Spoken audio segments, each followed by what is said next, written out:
Putri Chandrawati mengaku setelah mendengar letusan dan dijemput Verdi Sambo, ia tidak pernah menanyakan peristiwa apa yang sedang terjadi. Putri juga mengaku tidak memikirkan apa yang terjadi di Duren 3 berkaitan dengan ceritanya soal peristiwa Magelang ke Verdi Sambo. Atas kasur di kamar, terus terdengar letusan, saya kaget, saya tutup telinga, saya menangis karena saya bingung ini ada apa. Bingung, kamu nggak keluar? Ada apa Pak? Nah, gitu, enggak? Saya takut yang mulia, sejak kejadian tanggal 7 saya selalu ketakutan. Sudah ini ya, sudah nggak berani keluar ya? Siap yang mulia. Itu kamu tahu kalau itu suara tembakan dari sebuah pistol atau suara pistol? Tahu kamu itu? Saya waktu itu hanya letusan, tapi sangat kencang sekali. Kencang. Enggak. Itu kamu tahu enggak itu suara letusan pistol atau mercon?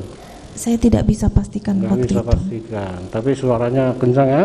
Kencang yang mulia. Nah, setelah suara letusan itu ya, itu kan kayaknya dor-dor gitu ya, membabi buta gitu. Beberapa kali gitu, Beberapa banyak kali. ya, banyak sekali ya. Siap. Terus berapa lama kemudian baru suamimu datang ke kamar?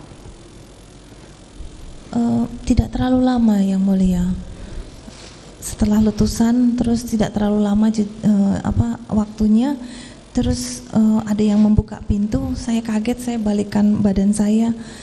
Ternyata suami saya. Terus ada enggak kamu tanya suamimu, ada apa di luar?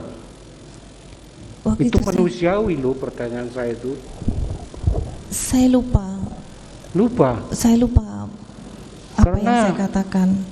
Kalau Pak Hakim mendengar mercon aja langsung keluar ke rumah. Apa itu?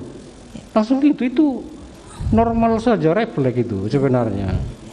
Karena saya bingung saat itu. Bingung.